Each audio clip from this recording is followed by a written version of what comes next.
വളരെ ലോകപ്രസിദ്ധനായിരുന്ന സർസംഘചാലക ഗുരുജി ഉള്ള കാലത്ത് അദ്ദേഹം ഒരു പരിപാടിക്ക് പാലക്കാട് വന്നു. എല്ലാവരും സംഘത്തിൻ്റെ പ്രവർത്തകരൊക്കെ ഇരിക്കുകയാണ്, എല്ലാവരെയും കണ്ടു, സന്തോഷം. പരിപാടിയിൽ അദ്ദേഹം പറഞ്ഞു അത്രേ, ഈ കേരളത്തിൽ സംഘപ്രവർത്തനത്തിൻ്റെ ആവശ്യമേ ഇല്ല. കാരണം ഇവിടെ ഭൂരിഭാഗം പേരും ഇപ്പം തന്നെ സന്യാസിമാരായി കഴിഞ്ഞിട്ടുണ്ട്. പിന്നെ എന്തിനാണ് സംഘം പ്രവർത്തിക്കണേ? ഇത്ര വലിയ മഹിമയിലെത്തിച്ചാൽ പിന്നെ എന്തിനാണ്? കാരണം എന്താ? കാവി കൊടുത്തിട്ട് അധികം ആൾക്കാർ കാവി മുണ്ടും വെള്ള ഷർട്ടും.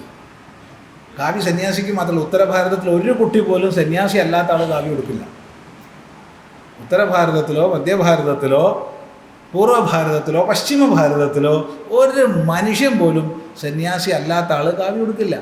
കേരളത്തിലോ സന്യാസിമാർ കാവി കൊടുക്കണ കുറവാന്ന് തോന്നുന്നു. അതെ അതെ, എല്ലാവരും ഇപ്പം ഈ ഇരിക്കണ പലരും തന്നെ വീട്ടിലെത്തി കഴിഞ്ഞാൽ കാവ്യാണ്, പണിസ്ഥലത്ത് കാവ്യാണ്, കല്ലിയെത്താൻ പോകുമ്പോൾ കാവി, ലോഡ് എടുക്കാൻ പോകുമ്പോൾ കാവി, അതിന് എല്ലാത്തിനും കാവ്യാണ്.